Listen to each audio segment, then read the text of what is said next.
নমস্কার বন্ধুরা, পৃথাকুন্তির পাকশালায় সবাইকে স্বাগত। আশা করি সবাই খুব ভালো আছেন। চলে এলাম আরও একটি নতুন রেসিপি নিয়ে। আজকে আমি করলাম চিকেন রেজালা লাইট। রেজালা তো একটু রিচ হয়, এটা একদম লাইট করে করা, রুগীও খেতে পারবে। এইভাবেই রেজালাটি করেছি। তাহলে চলুন আর দেরি না করে দেখিয়ে দেই এই রান্নাটি আমি কি করে করলাম। তাহলে চলুন শুরু করি। এখানে আছে দুটো বড় সাইজের পেঁয়াজ বাটা, একদম পেস্ট করে নিয়েছি, মিহি করে বাটা। 3 টেবিল চামচ টক দই, আর এরকম একটা সাইজের পেঁপে বাটা, একটা বড় সাইজের পেঁপের 8 ভাগের 1 ভাগ। এইটা মানে এই সাইজের পেঁপের টুকরো আমি একদম পেস্ট করে নিয়েছি। আর আছে একটা বড় সাইজের রসুন বাটা, 2 টেবিল চামচ গোলাপ জল, হাফ চা চামচ হলুদ গুঁড়ো।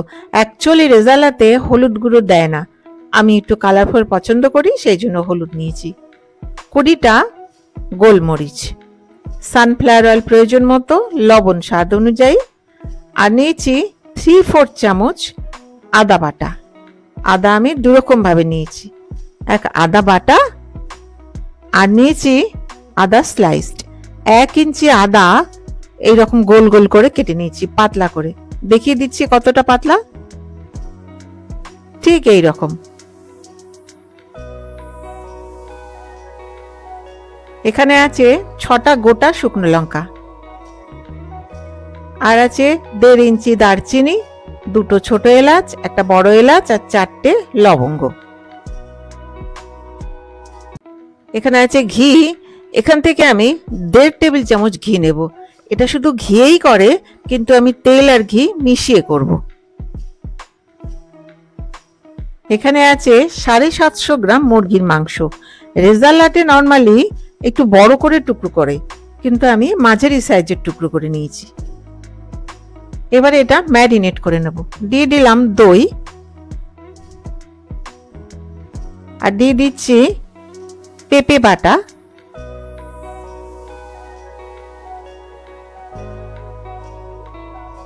পেঁয়াজ বাটা, আর দিয়ে দিলাম হলুদ গুঁড়ো, রসুন বাটা, আর দিয়ে দিলাম গোলাপ জল।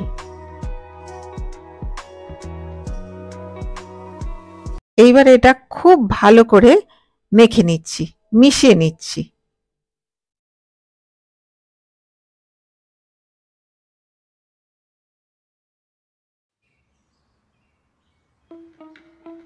খুব ভালো করে মেখে ম্যারিনেট করে নিলাম।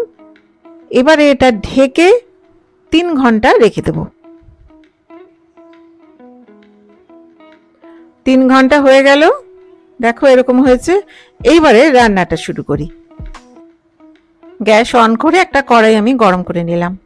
কড়াইটা গরম হয়ে গেছে, দিয়ে দিচ্ছি 1.5 টেবিল চামচ ঘি,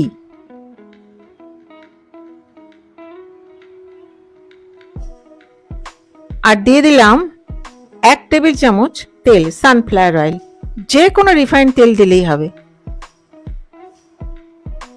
তেলটা ঘিটা গরম হয়ে গেছে, দিয়ে দিলাম একটা বড় এলাচ, 1.5 ইঞ্চি দারচিনি, 2টো ছোট এলাচ, আর 4টে লবঙ্গ। কয়েক সেকেন্ড এটা নেড়ে নেব। এবারে দিয়ে দিচ্ছি এই ম্যারিনেটেড চিকেন।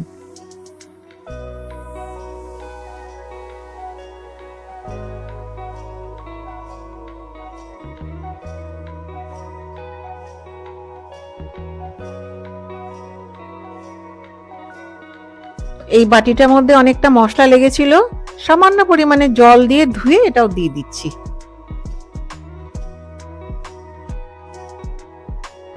এবারে দিয়ে দিলাম স্বাদ অনুযায়ী লবণ, দিয়ে এটা খুব ভালো করে মিশিয়ে নেব।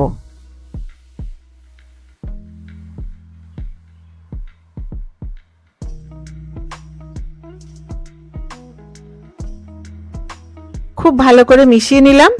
এবারে ঢেকে আমি 5 মিনিট রেখে দিচ্ছি। 5 মিনিট হয়ে গেল, বা ঢাকনাটা খুললাম। মাঝে মাঝে ঢাকনাটা খুলে একটু নেড়ে দিতে হবে, নাহলে তলে লেগে যেতে পারে। এই সময় দিয়ে দিচ্ছি আদা বাটা, দিয়ে এটা খুব ভালো করে মিশিয়ে নিলাম।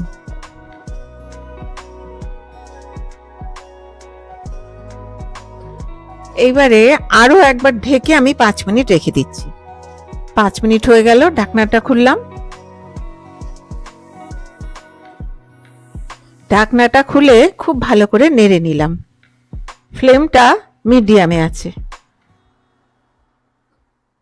দিয়ে দিলাম 6টা শুকনো লঙ্কা, আর দিয়ে দিচ্ছি 20টা গোলমরিচ আর আদার টুকরো। খুব ভালো করে মিশিয়ে নিলাম।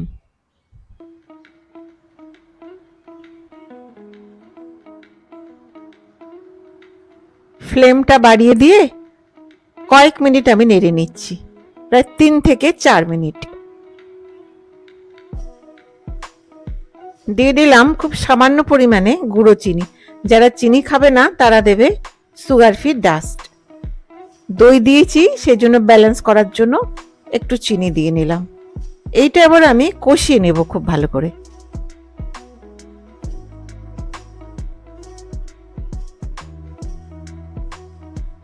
কষানোটা হয়ে গেছে, তেল ছেড়ে এসছে, একটু একটু দেখা যাচ্ছে। তেল তো এমনিতেই কম দেওয়া হয়েছে, তেল বা ঘি। এইবার দিয়ে দিলাম 1/5 চা চামচ গোলমরিচের গুঁড়ো, দিয়ে খুব ভালো করে এটা মিশিয়ে নিচ্ছি। ঝাল তো এমনিতেই কম, গোলমরিচের গুঁড়োটা দিলে টেস্টও হবে আর সামান্য ঝালও হবে। গোলমরিচটা মেশানো হয়ে গেল, ফ্লেমটা কমিয়ে দিয়ে দিয়ে দিচ্ছি আন্দাজ মতো গরম জল। যারা ঝোল পছন্দ করবে না তারা দেবে না। অল্প পরিমাণে জল দিয়ে একটু নেড়ে নিচ্ছি, মিশিয়ে নিচ্ছি খুব ভালো করে।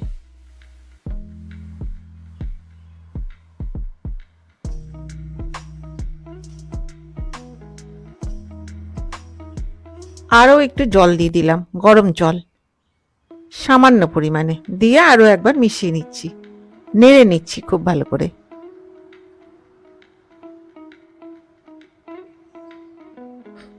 এইবারে এটা ঢেকে মিডিয়াম ফ্লেমে আমি 3 থেকে 4 মিনিট ফুটিয়ে নেব।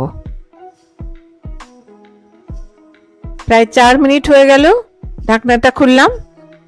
এবারে দিয়ে দিলাম 5টা চেরা কাঁচা লঙ্কা। ঝাল বলতে গোলমরিচের গুঁড়োর ঝালটাই ঝাল, আর শুকনো লঙ্কা আর কাঁচা লঙ্কার ফ্লেভার। ঝাল খুব একটা বেশি হবে না, সেই জন্য এটা প্রায় সবাই খেতে পারে। খুব ভালো করে মিশিয়ে নিলাম, নেড়ে নিলাম কাঁচা লঙ্কাটা দিয়ে। দিলাম 3/4 চা চামচ গোলাপ জল, দিয়ে এটা খুব ভালো করে মিশিয়ে নিচ্ছি। খুব সোজা রান্না, স্বাস্থ্যকর, সকলের জন্য উপযুক্ত।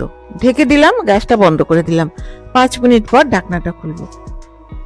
5 মিনিট হয়ে গেছে, রান্নাটা কমপ্লিট। এবার একটা বাটির মধ্যে তুলে নিচ্ছি। আবারও বলে দিই, এটা যে কেউ খেতে পারে নির্দ্বিধায়, এতটাই স্বাস্থ্যকর। এটা ঝাল নেই, তেল মশলা খুব একটা বেশি নেই। রেজালাতে মাংসের টুকরোগুলো একটু বড় বড় হয়, কিন্তু আমি মাঝারি সাইজের করে কেটে দিয়েছি।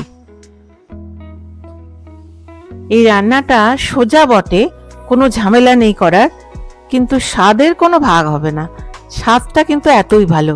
অনেকে হয় না, জ্বর থেকে উঠলো, শরীর খারাপ হলো, কিছু খেতে পারছে না, তাদেরকে এইভাবে করে দিলে তাদের স্বাস্থ্যও ভালো থাকবে, খেতেও ভালো হবে।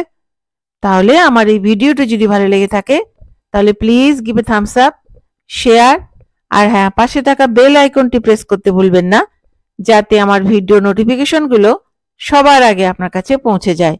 আপনারা বাড়িতে করুন, খান, আর আমাকে কমেন্ট করে জানান কেমন লাগলো। তাহলে দেখা হচ্ছে আরেকটি নতুন রেসিপি নিয়ে। আর আমার এই ভিডিওটি শেষ পর্যন্ত দেখবার জন্য ধন্যবাদ। ভালো থাকবেন, সুস্থ থাকবেন।